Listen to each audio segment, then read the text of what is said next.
Welcome back guys to my YouTube channel. और आज के इस वीडियो में हम देखेंगे कि महाराष्ट्र में जो राजनीतिक संकट है, जिसको हम पॉलिटिकल क्राइसिस बोलते हैं, वो एक्चुअली क्या है। तो उसको हम एक अनकट वीडियो में जानने की कोशिश करेंगे about the judicial complications in this political crisis in Maharashtra. So without wasting any time, let's get started with me, Shriya Mane, in this video. तो इस वीडियो में सबसे पहले जानते हैं कि ये जो डिफरेंसेस क्रिएट हुए हैं within the most important political party in Maharashtra, Shivsena, जो मेजर रीज़न बताया जा रहा है वो है आइडियोलॉजिकल डिफरेंसेस, जिसकी वजह से पार्टी में मतभेद हुए हैं और ये सब सिचुएशन आई है। तो इस सब को जानने से पहले थोड़ा सा हम हिस्ट्री में जाके देखते हैं कि हुआ क्या था। The formation of Shivsena Maharashtra में, उनको सब लोग जानते हैं प्रबोधनकार ठाकरे, यानी श्री केशव जी ठाकरे को। तो उनके जो हिंदुत्ववादी जो विचार थे, यानी आइडियोलॉजी थी, वो ऐसी थी कि वो सबको अकोमोडेट करना चाहते थे। एग्जाम्पल के लिए जो मुस्लिम्स हो, जो भारत को मानते हैं और उसका रिस्पेक्ट करते, तो वो भी उनको टॉलरेट वो उनको करते थे। सो लाइकवाइज ऐसा हिंदुत्व उनका था, उसको हम बोलते हैं सॉफ्ट हिंदुत्व। और जब शिवसेना जिसके हेड थे, फॉर्मर एंड हेड बाला साहेब ठाकरे जी, उन्होंने फॉर्म की, तो उनका एक स्ट्रॉन्ग हिंदुत्व आइडियोलॉजी थी, जिसके ऊपर ये शिवसेना बनी है। बट उनके बाद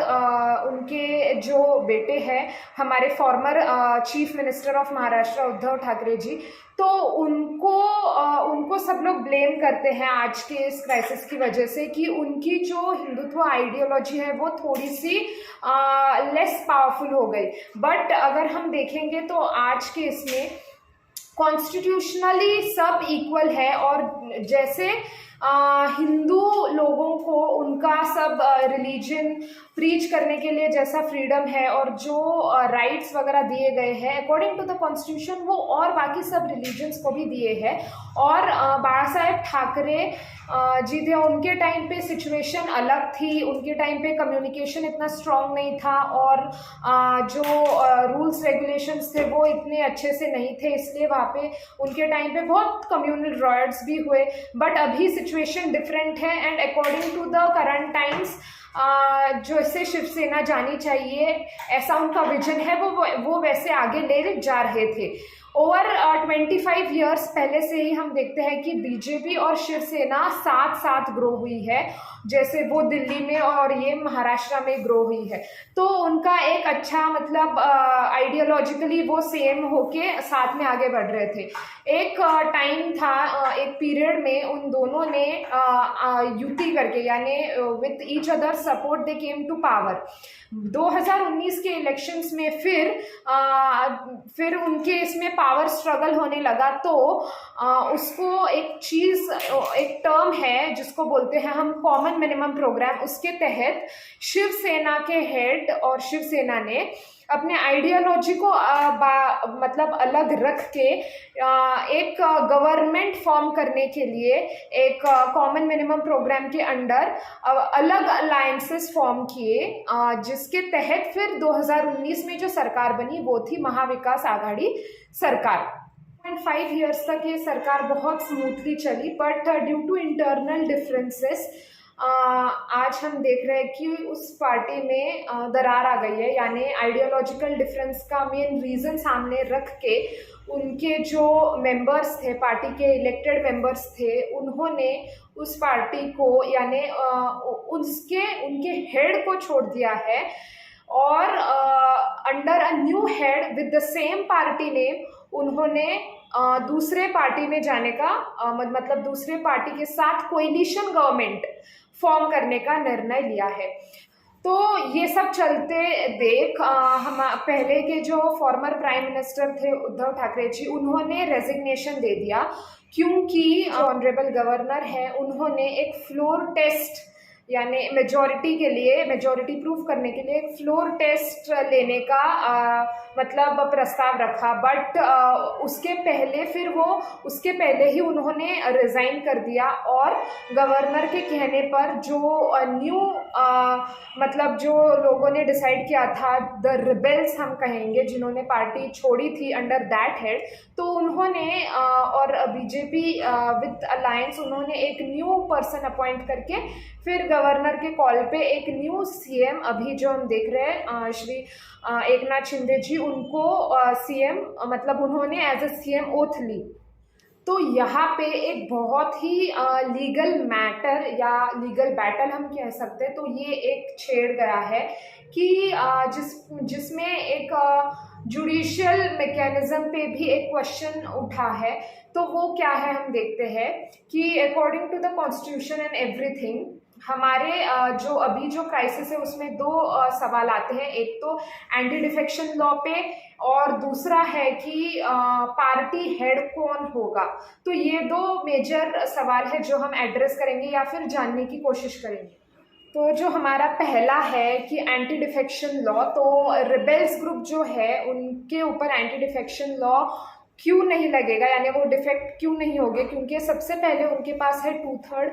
मेजॉरिटी यानी मेंबर्स, और दूसरा है कि उनकी डिस्क्वालिफिकेशन की जो ऑर्डर थी, जो डिप्यूटी स्पीकर ने पास की थी, वो लेट पास की थी, और उसके पहले इन रिबेल्स ग्रुप ने एक रिक्वेस्ट भेजी थी for the removal of deputy speaker itself. मतलब उन्होंने ये रिक्वेस्ट भेजी थी कि डेप्यूटी स्पीकर को ही निकाल दिया जाए। अगर डेप्यूटी स्पीकर को ही निकाल दिया जाएगा तो जो भी ऑर्डर्स वो पास करेगा वो भी ऑब्वियसली नल एंड वॉइड रहेंगी। तो ये एक है कि मतलब ये उनका एक कॉन्स्टिट्यूशनली उनका सही पॉइंट है कि उन्होंने पहले रिक्वेस्ट फाइल की रिमूवल ऑफ डेप्यूटी सीएम के लिए, और फिर डेप्यूटी सीएम ने उनको डिस्क्वालीफाई कर दिया। यही मतलब नेबाम रेबिया केस में भी, और 1998 में एक यूपी की केस है, तभी भी सुप्रीम कोर्ट ने यही बोला है। वही दूसरी ओर जो former chief minister Uddhav Thackeray ji है, वो और उनकी पार्टी मतलब उनके लोग कहते हैं कि एंटी डिफेक्शन लॉ के तहत ये भी एक है कि जो भी मेंबर्स वो पार्टी मतलब वो डिस्क्वालीफाई तब होंगे जब वो पार्टी को छोड़ते हैं without taking the name and symbol of the party. मतलब वो तभी डिस्क्वालीफाई नहीं होंगे जब वो 2/3 मेजॉरिटी में दूसरे पार्टी के साथ मर्ज करेंगे, यानी उनमें मिल जाएंगे, उनकी अलग आइडेंटिटी नहीं रहेगी। और ये तो रिबेल्स ने नहीं किया है, तो इसलिए जो उद्धव ठाकरे जी है वो कहते हैं कि ये लोग डिस्क्वालीफाइड है। तो ये सब एंटी डिफेक्शन पे ये एक बहुत बड़ा मतलब सोचने का पॉइंट है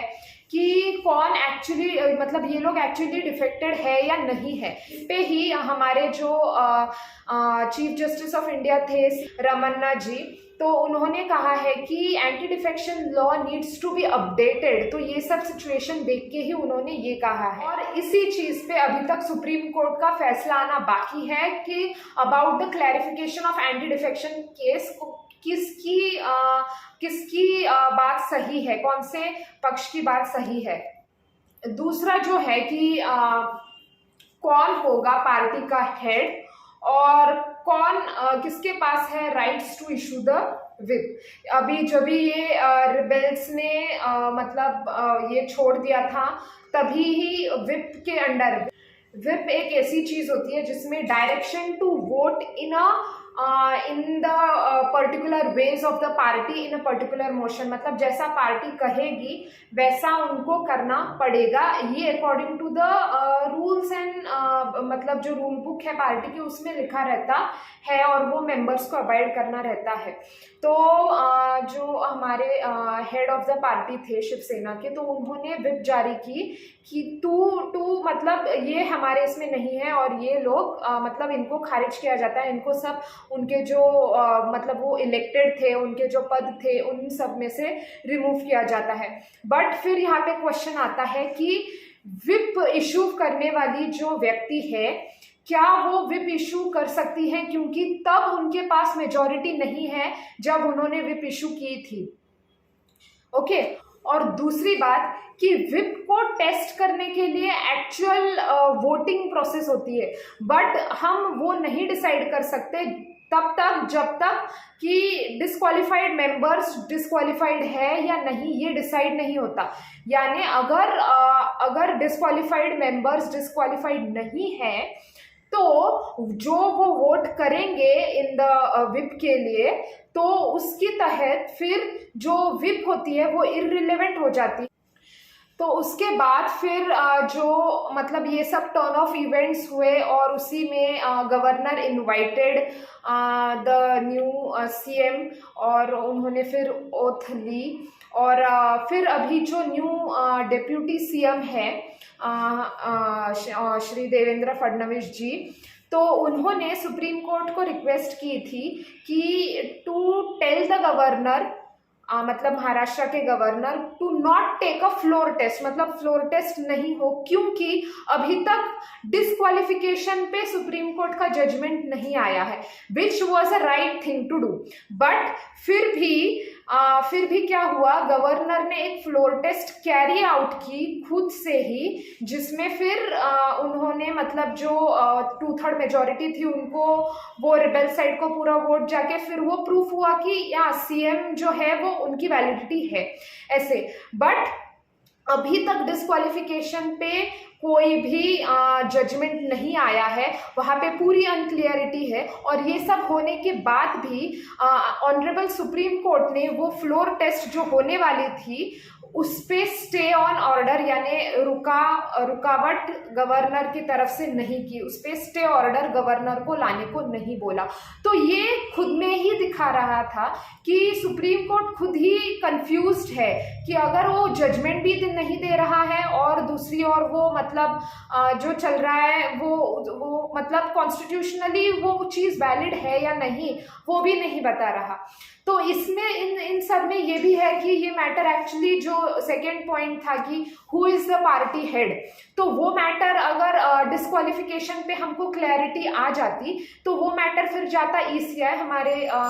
election commissioner, chief election commission of India उनकी तरफ, और फिर वो according to the rules regulations history of the party ये सब देख के फिर who is the real head of the party and the power of the whip will go to who, ये डिसाइड करते। बट अभी तक मतलब ऐसे लोग अभी ऐसे है कि जब तक डिस्क्वालिफिकेशन पे कोई भी क्लैरिफिकेशन नहीं आता तब तक ये केस ईसीआई तक मतलब चीफ इलेक्शन कमिश्नर तक तो जाएगा ही नहीं। और जैसे ही इस डिस्क्वालिफिकेशन पे क्लैरिफिकेशन आएगा तो ये फिर भी ये चीफ इलेक्शन कमिश्नर के पास नहीं जाएगा, क्योंकि फिर automatically the things will get sorted out, हमको क्लियर हो जाएगा कि कौन डिस्क्वालिफाइड है, किसके पास हमारे मतलब कैसा मर्जर प्रोसेस है। अगर ये सिंपल है दोनों को ही मतलब जो फॉर्मर चीफ मिनिस्टर थे अभी और जो करंट चीफ मिनिस्टर है, दोनों क्या चाहते हैं कि दोनों बोलते हैं कि हमारी जो आइडियोलॉजी है हिंदुत्व की वो हमारी पार्टी है और जो पार्टी है उसका हेड मैं हूँ, ये दोनों लोग बोलते हैं। तो फिर ऐसे केस में क्या होता है, यूजुअली दोनों जब चाहते हैं कि मतलब पार्टी और पार्टी सिंबल हमारे पास हो, तो ऐसी केस में पार्टी में स्प्लिट होता है, मर्जर नहीं होता, पार्टी स्प्लिट होती है, या फिर उसके जो यूज है पार्टी सिंबल एंड इस पे ईसीआई मतलब चीफ इलेक्शन कमिश्नर उस पे फ्रीज करता है और दोनों को अलग अलग चीजें अलॉट करता है, या फिर वो स्प्लिट देखने को मिलता है जैसे हिस्ट्री होती है। तो बट अभी तक तो चीफ इलेक्शन कमीशन के पास आया ही नहीं है केस, तो ये अभी भी डाउटफुल है। तो इस सब से यही पता चलता है कि जो पावर पॉलिटिक्स हो या फिर आइडियोलॉजिकल पॉलिटिक्स हो या कोई भी पॉलिटिक्स हो, इसमें या सब में सभी एस्पेक्ट्स ऑफ लाइफ में justice is the most important thing. और कॉन्स्टिट्यूशन जिसको हम इंडिया में सुप्रीम मानते हैं और उसको सब लोग अबाइड करते हैं, तो उस कॉन्स्टिट्यूशन में according to the current times updation, change, progressive amendments या मतलब जैसे सिचुएशन बदल रही है, टैक्टिक्स बदल रही है, सिनेरियो बदल रहा है, वैसे उसमें चेंजेस होने चाहिए। और जो ऑनरेबल सुप्रीम कोर्ट है उनको भी फास्टली इस पे डिसीजन लेना चाहिए, क्योंकि एट लास्ट वही है कि justice delayed is justice denied. तो ये एक पॉलिटिकल क्राइसिस जो है वो सभी मतलब जो कॉमन पीपल है वो सबसे ज़्यादा इसमें सफ़र होते हैं, और वही सब चीज़ों के लिए अभी हम देखेंगे what the Supreme Court gives the judgment on. तो ये हम देखते हैं एंड लेट्स होप कि एक क्लियर वे आए, जिससे कि कोई भी आगे जाके फिर वापस पॉलिटिकल फाइटिंग जिसको हम बोलते हैं वो नहीं हो, और क्लियर जो भी सामने आए वो अकॉर्डिंग टू द कॉन्स्टिट्यूशनल वे आए। That's it for the video guys. अगर आपको मतलब समझ आया हो या फिर अच्छा लगा हो तो do please like, share and subscribe to my channel below. Comment your views, आप अपने विचार यहाँ पे कमेंट बॉक्स में लिखें एंड थैंक्स फॉर वॉचिंग।